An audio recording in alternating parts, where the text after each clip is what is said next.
Hello everyone and welcome to this amazing class of physics. तो आज की इस बेहतरीन सी अमेजिंग क्लास में हम लोग क्या डिस्कस करने वाले हैं।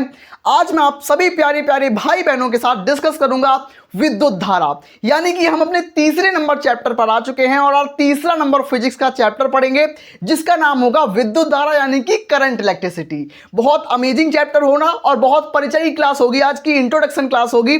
आज की इस इंट्रोडक्शन क्लास में आपको मैं विद्युत धारा के साथ परिचय कराऊंगा, यानी कि करंट के साथ। जब करंट लगता है ना, झटका लगता है एकदम से, तो उसी झटके के साथ आज मैं आपको परिचय कराऊंगा। तो आगे बढ़ने से पहले मैं आपको बता दूं कि इस चैप्टर में आपको कौन कौन से टॉपिक्स होंगे जिनको मैं कवर कराऊंगा, जो कि आपके बोर्ड एग्जाम में आएंगे। क्या भैया सारे टॉपिक्स पढ़ने हैं पूरी एनसीईआरटी में जितने टॉपिक्स दिए गए हैं? नहीं, वो तब पढ़ने होते हैं जब हमारे पास बहुत लंबा सारा टाइम होता है। मैंने 2 साल तैयारी की थी, तब मेरे पास बहुत लंबा टाइम था, इसलिए मैंने बहुत बिल्कुल स्लो तैयारी की थी, बहुत सब कुछ एक एक कॉन्सेप्ट को लेके चला था। लेकिन क्या सारे क्वेश्चन आते हैं, सारे टॉपिक्स इंपॉर्टेंट है? नहीं, इंपॉर्टेंट टॉपिक्स मैं यहां पर लेके आया हूं। आपके पास केवल 150 दिन है। 150 दिन में आप कम पढ़ो, जितना कम पढ़ोगे ना उतना अच्छे से रिवाइज कर पाओगे। तो आपको कम पढ़ाऊंगा और कम में से आपको ज्यादा नंबर बटोरने का मौका दूंगा। आपको मैं यहां पर 10 टॉपिक बताऊंगा और मैं वादा करता हूं अपनी प्यारी बहना से, मेरी प्यारी बहनों को सबसे पहले मैं आपको नमस्कार कहता हूं और आप सभी प्यारी बहनों को मेरी तरफ से रक्षाबंधन की हार्दिक शुभकामनाएं।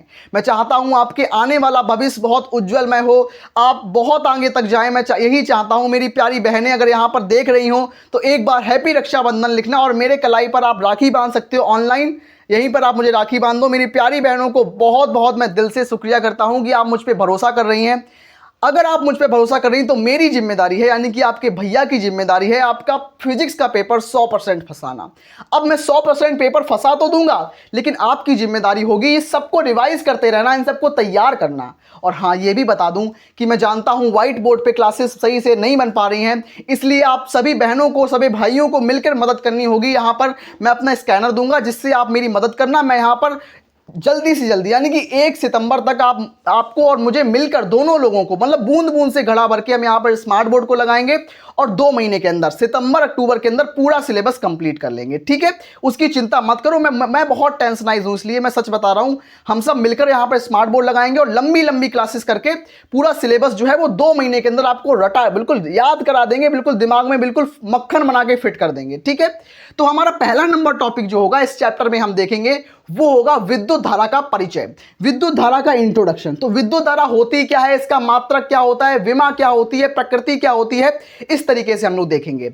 उसके बाद हमारा सेकंड नंबर टॉपिक जो होगा वो होगा धारा घनत्व। तो धारा घनत्व मोस्ट इंपोर्टेंट टॉपिक है, लेकिन आज की इस बेहतरीन इंट्रोडक्शन क्लास में हम लोग केवल विद्युत धारा का परिचय देखेंगे, क्योंकि आज बेसिक क्लास है और कल की क्लासेस जब आएंगी तो वो थोड़ी एडवांस लेवल की होंगी। लेकिन आज की ये बेसिक क्लास है, सभी बच्चों को पूरी अटेंड करनी है। ठीक है, उसके बाद अनुगमन वेग और गतिशीलता क्या होती है, इससे आप क्या समझते हैं? देखो, अनुगमन वेग से एक क्वेश्चन तय होता है आना, 1 नंबर में आया, 2 नंबर में आया, सीधा डेरिवेशन में आ जाए। डेरिवेशन कैसी आएगी? डेरिवेशन ऐसी आएगी कि अनुगमन वेग और विद्युत धारा में संबंध लिखिए। तो ये डेरिवेशन होती है, यहां से भी डेरिवेशन बेस्ड क्वेश्चन बनता है। या फिर अनुगमन वेग किसे कहते हैं, चित्र के द्वारा समझाइए, क्वेश्चन यहां से भी बनता है। ठीक है, ओम का नियम लिखिए, ओम का नियम लिखिए तथा इसकी सीमाएं लिखिए। ओम का नियम भी बहुत जरूरी है, मैं आपको ओम का नियम भी सिखाऊंगा, इसकी सीमाएं भी बताऊंगा। चिंता नहीं करनी, बस चैनल को सब्सक्राइब करके आपको मेरे साथ जुड़ जाना है। ठीक है, उसके बाद प्रतिरोध क्या होता है, प्रतिरोधकता क्या होती है, यह भी आपको पढ़ाऊंगा इस चैप्टर के अंदर। उसके बाद किरचॉफ का नियम क्या होता है, 5 नंबर पक्के करने वाला नियम होता है। मैं इस पर 3 स्टार लगाऊंगा क्योंकि आपके बोर्ड एग्जामिनेशन में आता है। 2020 ले लूं, 21 ले लूं, 22, 23, 24, 25, यहां तक कि मेरे एग्जाम में भी ये आया था नियम, किरचॉफ का नियम लिखिए। क्लास 12 फिजिक्स में बहुत कम गिने चुने नियम होते हैं, जैसे कि किरचॉफ का नियम, एम्पियर का नियम, बायो-सैवर्ट का नियम, कूलाम का नियम, गाउस का नियम, इन्हीं से क्वेश्चन आते हैं। बहुत ज्यादा हमारे पास नियम है ही नहीं, तो बाहर से क्वेश्चन कहां से आएंगे? क्वेश्चन यहीं से आते हैं। तैयार जरूर करना है, मैं जबरदस्ती आपको तैयार कराऊंगा, बस विश्वास रखना है आपको। उसके बाद व्हीटस्टोन ब्रिज इंपॉर्टेंट है, लेकिन ज्यादा इंपॉर्टेंट नहीं है। ज्यादा इंपॉर्टेंट कूलाम, ये किरचॉफ का नियम ज्यादा इंपॉर्टेंट है। उसके बाद सेल का आंतरिक प्रतिरोध किसे कहते हैं, वह इसकी निर्भरता लिखिए, ये भी आपको कराऊंगा। ये 3 नंबर लायक टॉपिक है, ये मोस्ट इंपोर्टेंट टॉपिक ये भी है। ठीक है, उसके बाद विद्युत ऊर्जा तथा शक्ति, यहां से न्यूमेरिकल बनता है। विद्युत ऊर्जा तथा शक्ति से न्यूमेरिकल बनता है, इस टॉपिक को भी मैं कंप्लीट कराऊंगा, सारी फॉर्मूला सीट आपको प्रोवाइड करूंगा। उसके अलावा प्रतिरोध और प्रतिरोधकता, यहां से भी कभी कभी न्यूमेरिकल बनते हैं, हैं, बहुत अमेजिंग न्यूमेरिकल बनते हैं। लेकिन मैं आपको थ्योरी भी कराऊंगा, न्यूमेरिकल भी कराऊंगा, बहुत जल्दी स्मार्ट बोर्ड भी लगवाऊंगा। मेरा सपना है स्मार्ट बोर्ड पर पढ़ाने का, ताकि आप लोग एक स्मार्ट वर्क कर सकें, एक स्मार्ट स्टडी कर सकें। ठीक है, तो आइए बढ़ते हैं अपने जो हमारा चैप्टर है, चैप्टर पर गो थ्रू होते हैं। तब तक के लिए आप इनका स्क्रीनशॉट कर लीजिए, मैं बढ़ता हूं आगे की तरफ। तो हाँ मेरे भाई बहन, तो अब मैं डिस्कस करने वाला हूं हमारा चैप्टर यानी कि विद्युत धारा। विद्युत धारा बहुत आसान चैप्टर है। मैं बता दूं, मैंने जितने सारे टॉपिक्स आपको बताए हैं इनसे बाहर क्वेश्चन नहीं आएगा। मैं दोबारा बता दूं कि जितने टॉपिक्स बताए हैं वहीं से क्वेश्चन आएगा, उसके बाहर आपको बिल्कुल नहीं पढ़ना। आपके पास समय नहीं है पढ़ने का, जितना बता रहा हूं उतना ही पढ़ लो आप लोग। तो विद्युत धारा क्या होती है हम ये देखेंगे। तो विद्युत धारा को क्या आपको कभी फील करना है? क्या आप बोलोगे भैया मुझे फील कराओ विद्युत धारा को? तो आप कभी ना कभी नंगे तारों को पकड़ लो। तो तारों को पकड़ने पर आपको जो करंट लगता है ना, झटका लगता है ना, वही झटका विद्युत धारा के कारण होता है। तो विद्युत धारा जानते हो क्या होता है?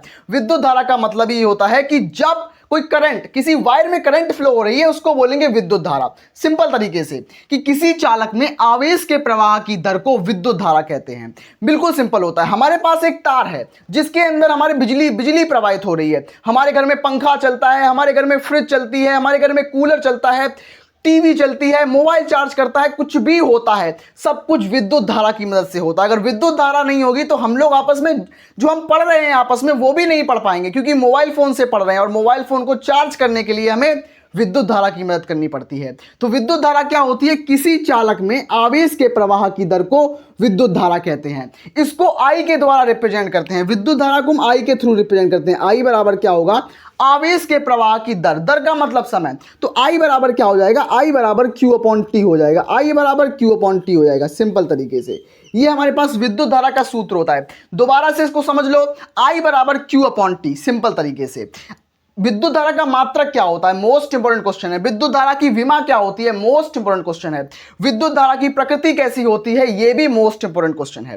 तो यहां से क्वेश्चन एक एक नंबर में, दो दो नंबर में सब कुछ कवर हो जाएगा। यहां पे देखते रहो। और हाँ, बता दूं आपको कि जब यहां पर स्मार्ट बोर्ड लगाऊंगा ना, आप लोग मेरी मदद करना, सभी लोग मिलकर स्मार्ट बोर्ड लगाएंगे तभी ये पॉसिबल हो पाएगा। और जब स्मार्ट बोर्ड आ जाएगा ना, तो 2 महीने के अंदर, ओनली 2 मंथ्स के अंदर आपका पूरा कंप्लीट सिलेबस करा दूंगा। पूरा इंटायर सिलेबस केवल 2 महीने के अंदर करा दूंगा। मैं विश्वास और वादा करता हूं इस चीज का। आइए बात करते हैं इसका मात्रक क्या होता है। तो विद्युत धारा आई का मात्रक क्या होगा? I equals to Q upon T. Q का मतलब क्या होता है? आवेश, और टी का मतलब समय। तो आवेश का मात्रक कुलाम और टी का मतलब समय का मतलब सेकंड।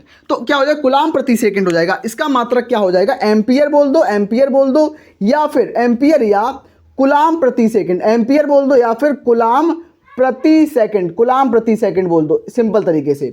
तो विद्युत धारा के 2 मात्रक होते हैं। सबसे पहला एसआई मात्रक होता है हमारे पास एम्पियर, और दूसरा होता है कुलाम प्रति सेकंड। दोनों मात्रक आपको याद रखने हैं। विद्युत धारा की विमा क्या होती है? इसकी विमा क्या होती है? ये भी मोस्ट इंपोर्टेंट क्वेश्चन है, तैयार रखना इसको। विद्युत धारा की विमा और विद्युत धारा की प्रकृति। क्या विद्युत धारा सदिश राशि है? क्या विद्युत धारा अदिश राशि है? तो ये भी आपको पता होना चाहिए। तो विमा क्या होगी इसकी? हमारे पास बड़े ब्रैकेट में ए, बड़े ब्रैकेट में ए, ये हमारी विमा होगी। विद्युत धारा की विमा बड़े ब्रैकेट में ए, ये हमारी विद्युत धारा की विमा होती है। उसके बाद प्रकृति। तो विद्युत धारा सदिश राशि है या अदिश राशि? तो विद्युत धारा अदिश राशि है, याद रखना। विद्युत धारा एक स्केलर क्वांटिटी है। विद्युत धारा अदिश राशि है, अदिश। विद्युत धारा अदिश राशि है, याद रखना। विद्युत धारा कैसी राशि है? विद्युत धारा एक अदिश राशि है। सिंपल तरीके से याद रखना, ऐसे ही क्वेश्चन बनेगा। अब यहां पर बात करते हैं कि विद्युत धारा बहती कैसे है, विद्युत धारा का प्रवाह किस तरीके से होता है, वो अब हम देखने वाले हैं। क्वेश्चन यहां से आएगा, 100% क्वेश्चन यहीं से आएगा।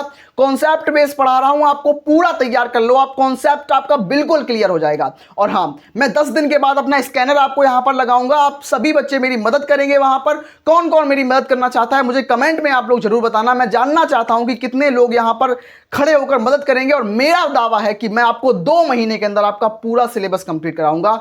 बस मैं इस चीज का वादा करता हूं आपसे। तो ये हमारे पास क्या है? ये मेरे पास उच्च विभव है। ये मेरे पास उच्च विभव है, मतलब हाई पोटेंशियल। उच्च विभव है मेरे पास। ये उच्च विभव बोलेंगे, हाई पोटेंशियल बोल देंगे।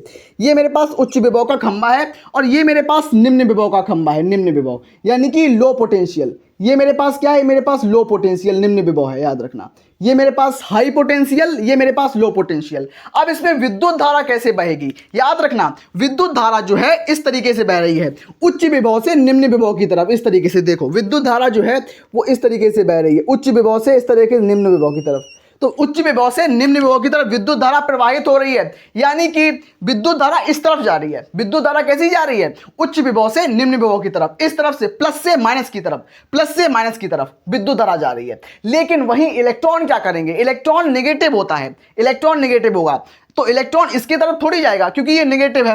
नेगेटिव हमेशा पॉजिटिव की तरफ जाता है, ना कि नेगेटिव की तरफ। तो इलेक्ट्रॉन नेगेटिव होता है और इलेक्ट्रॉन हमेशा पॉजिटिव की तरफ जाता है, इसीलिए इलेक्ट्रॉन जो होगा वो इस तरफ आएगा। इलेक्ट्रॉन निम्न विभव से उच्च विभव की तरफ आएगा, इलेक्ट्रॉन इस तरफ से इस तरफ आएगा। इलेक्ट्रॉन जो होगा वो नेगेटिव से दूर हटेगा और पॉजिटिव के पास आएगा। तो इलेक्ट्रॉन की दिशा इस तरफ होगी, विद्युत धारा की दिशा इस तरफ, विद्युत धारा इस तरफ, इलेक्ट्रॉन इस तरफ। इस तरीके से याद रखना। क्वेश्चन आ जाए कि विद्युत धारा और इलेक्ट्रॉन समान दिशा में होते हैं, बिल्कुल नहीं। विद्युत धारा इलेक्ट्रॉन कैसी दिशा में होते हैं? तो इलेक्ट्रॉन विद्युत धारा के विपरीत दिशा में होता है। विद्युत धारा जो होती है वो हमारी उच्च विभव से निम्न विभव की तरफ होती है, और जो हमारा इलेक्ट्रॉन्स होते हैं वो निम्न विभव से उच्च विभव की तरफ होते हैं। हाँ, तो उच्च विभव से निम्न विभव की तरफ होते हैं। इस चीज को याद रखो, सारी मात्रक याद रख लो। कूलाम प्रति सेकंड होगा, विमा कैपिटल इसमें बड़े ब्रैकेट के अंदर ए होगी, और प्रकृति क्या होगी? प्रकृति इसकी अदिश राशि होगी। और यही पूरा कॉन्सेप्ट है कि कैसे कैसे। और हाँ, याद रखना कि विद्युत धारा जो होती है केवल चालकों के अंदर बहती है। ऐसा नहीं कि मेरे पास रबड़ है, मेरे पास ये प्लास्टिक है, प्लास्टिक के अंदर विद्युत धारा प्रवाहित नहीं होगी कभी, क्योंकि इसके अंदर मुक्त इलेक्ट्रॉन्स नहीं होते हैं। और विद्युत धारा का प्रवाह जो होता है वो इलेक्ट्रॉनों के कारण ही संभव होता है। मेरे पास ये बोर्ड है, मेरा ये लकड़ी का बोर्ड है, और इसको स्मार्ट बोर्ड बनाने की जिम्मेदारी आपकी है। हम सब मिलकर स्मार्ट बोर्ड बनाएंगे। तो इस लकड़ी के बोर्ड में क्या इलेक्ट्रॉन्स फ्लो करेंगे? बिल्कुल नहीं फ्लो करेंगे, क्योंकि ये लकड़ी का बोर्ड है। और इस लकड़ी के बोर्ड के अंदर इलेक्ट्रॉन्स जो होंगे वो बंधे हुए होंगे, इस तरीके से बंधे हुए होंगे, वो मुक्त अवस्था में नहीं होंगे। अगर इसके अंदर मुक्त इलेक्ट्रॉन होंगे तभी विद्युत धारा संभव है। जैसे कि मेरे अंदर कोई धातु है, मेरे पास सोना है, लोहा है, एल्यूमिनियम है, चांदी है, इन सभी के अंदर इलेक्ट्रॉन घूमते रहते हैं, बिल्कुल फ्री रहते हैं। भाई उन इलेक्ट्रॉनों को मतलब ही नहीं है, दुनियादारी से मतलब नहीं है, रिलैक्स होकर घूमते फिरते रहते हैं, मतलब फ्री इलेक्ट्रॉन्स होते हैं। जब इलेक्ट्रॉन्स एक निश्चित दिशा में निम्न विभव से उच्च विभव की तरफ गति करते हैं इस तरीके से, तो विद्युत धारा जो होती है वो उच्च विभव से निम्न विभव की तरफ स्वतः गति करती है। इस तरीके से देखो, इस तरीके से ये इस तरफ जाएगा, ये इस तरफ जाएगा। मैंने कम से कम 3 से 4 बार इस कॉन्सेप्ट को रिपीट किया है, ताकि एक एक बच्चे के दिमाग में बिल्कुल घुस जाए कॉन्सेप्ट, ताकि आप लोग समझ पाएं आसान तरीके से। तो मैं आशा करता हूं आज की जो अमेजिंग क्लास है, बहुत बेहतरीन सी क्लास है, आपको समझ में आई होगी। मिलते हैं ऐसी अमेजिंग क्लास में, तब तक के लिए धन्यवाद। और धन्यवाद बोलने से पहले मैं आपको बता दूं भैया जी कि ये सब मैं आपको बहुत बहुत बेसिक से पढ़ा रहा हूं, बहुत एडवांस लेवल पर लेके जाऊंगा, लेकिन हमारे पास बहुत ज़्यादा समय नहीं बचा है। हमें सितंबर में स्मार्ट बोर्ड खरीदना है, और स्मार्ट बोर्ड खरीदने के लिए मैं अपना स्कैनर आपको यहां पर दूंगा, और आप सभी लोग, आपसे जितना हो सकता है मेरी मदद करना आप लोग, और मदद के साथ साथ मैं बहुत जल्दी आपका स्मार्ट बोर्ड लगवाऊंगा। और वादा करता हूं कि 2 महीने के अंदर, सितंबर अक्टूबर में आपका पूरा सिलेबस कंप्लीट करा दूंगा। उसके बाद नवंबर दिसंबर में आपका रिवीजन करा दूंगा, 1 शॉट करा दूंगा, माइंड मैप करा दूंगा, सारे नोट्स रिवाइज करा दूंगा, अनसॉल्व्ड पेपर करा दूंगा, मॉडल पेपर करा दूंगा, गैस पेपर करा दूंगा, सब कुछ करा दूंगा, पेपर पैटर्न सहित करा दूंगा। और लास्ट में जो बचेगा हमारे पास पेपर देने को आएगा, तो पेपर देने के लिए आप बिल्कुल तैयार हो जाओगे, बिल्कुल एक स्टूडेंट की तरह बन जाओगे कि आप कोई भी किसी भी तरीके का पेपर आए आप बिल्कुल फोड़ के आने के लिए तैयार हो। तो कौन कौन बच्चा मेरी मदद करना चाहता है, इन द सेंस अपनी मदद करना चाहता है? ये बोर्ड मैं अपने लिए नहीं लूंगा भाई, ये बोर्ड आपके लिए आ रहा है। ये जो स्मार्ट बोर्ड खरीद रहा हूं वो आपके लिए आ रहा है, क्योंकि आपकी पढ़ाई में व्यवधान हो रहा है। मुझे पता है कि पढ़ाई में केवल 100 से 150 दिन हैं। अगर आप लोग मदद करोगे तो सच में मैं इस व्हाइट बोर्ड को हटा के स्मार्ट बोर्ड पर एक बेहतर पढ़ाई करा पाऊंगा। तो मिलते हैं ऐसी वीडियो में, तब तक के लिए धन्यवाद।